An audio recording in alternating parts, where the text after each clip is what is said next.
Because a lot of people lie all the time. You know, some of them now lie like a career. You know, it's like that's what they went to school to be trained. You saw those lies yesterday. You know, people lying. They lie about anything. They can't tell you anything. Probably the only truth about them is their name. They lie all the time. It's saying things that don't exist. And partly also, by the way, people would do better if they did their job. Because if they attended the meetings they're supposed to attend, if they sought briefs from the people they're supposed to be briefed, they will be briefed effectively instead of now going to embarrass themselves in that kind of manner where you say things that don't exist. And ask yourself the question, how do police officers, especially senior police officers who are managing the security sector, feel when they see their leader lying? Fred Matiangi has announced a bid to remove President William Ruto from office come 2027.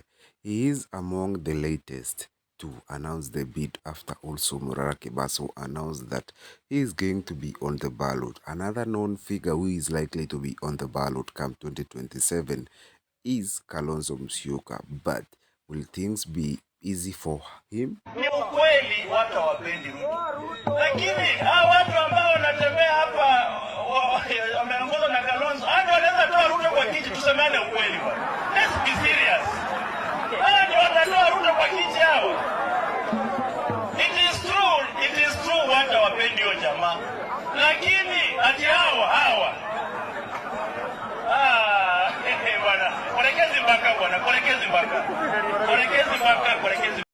And now what about Fred Matiangi, who is the latest, and he was once a no-nonsense CS during the tenure of Uhuru Kenyatta, that is from 2013 to 2022, and he performed very well in various ministries, giving him credibility, and they gave him that much needed mileage and propelling and booster, which gave him the famous status in Kenya, and is also loved by many. Of course, at the moment, social media has gone frenzy over each issue, but on other stories is that.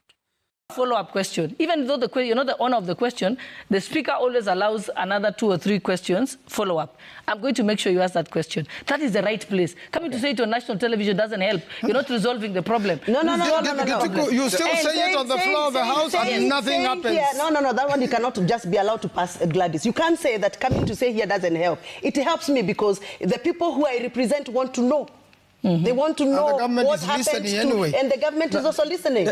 You want to tell me that it is in vain for me to wake up in the morning to come here on Citizen TV? No, it's not in vain. I'm just saying because now it helps. I'm saying yes, you've raised it. In fact, Citizen TV is more powerful than even that parliament. No, what I'm just saying is when it comes to the dissemination of national television, but it does not resolve it. What will resolve it?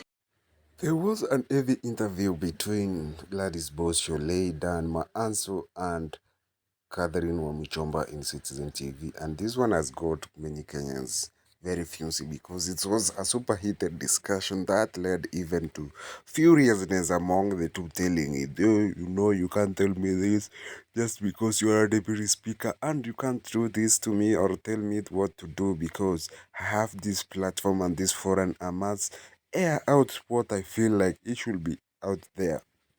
Kwa hivyo wakati nitamuita maandamano mutoke. Tukisema haki na mimi ndio nitakuwa naongoza. Na tunaweza ingia State House. Wewe usicheze na sisi.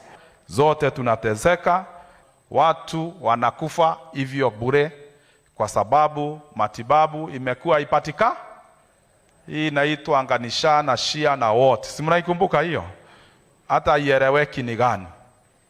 Na imekuwa shinda kubwa kwa watu. Na sasa wakaeleza na wakaambia kiongozi wetu kuna mambo mengi hawafurahii na uongo umekuwa mwingi katika nchi yetu. Watu wanaambiwa watafanyiwa hivi na wafanyiwi, na hata sisi tunayaona na tunayapitia, na ni sisi tuko pale tukiwaambia. Wanakuja wanatuambia nyinyi hamuna ukweli wa mambo yale mnasema. Halo, Amukusikia wakisema hivyo jana? Walisema hatuna nini? Ukweli. Hebu uliza neighbor kama hatuna ukweli kweli. Mambo haya hatuna ukweli na yanafanyika mbele ya macho yetu. Yanafanyika tukiona, kwa hivyo tuko na ukweli. Yes, hatuwezi kuambiwa hatuna ukweli. Na uongo tumendanganywa ya lakini nimwambie Mungu wetu atudanganye. Mungu wetu hata tudanganya, tutaweza kushinda yo. Viongozi wetu wabadilike, na wakibadilika nchi yetu itakuwa sawa kabisa. Si hata wewe unasikia pressure ile iko? Si magoti imekuwa juu sana? Hello?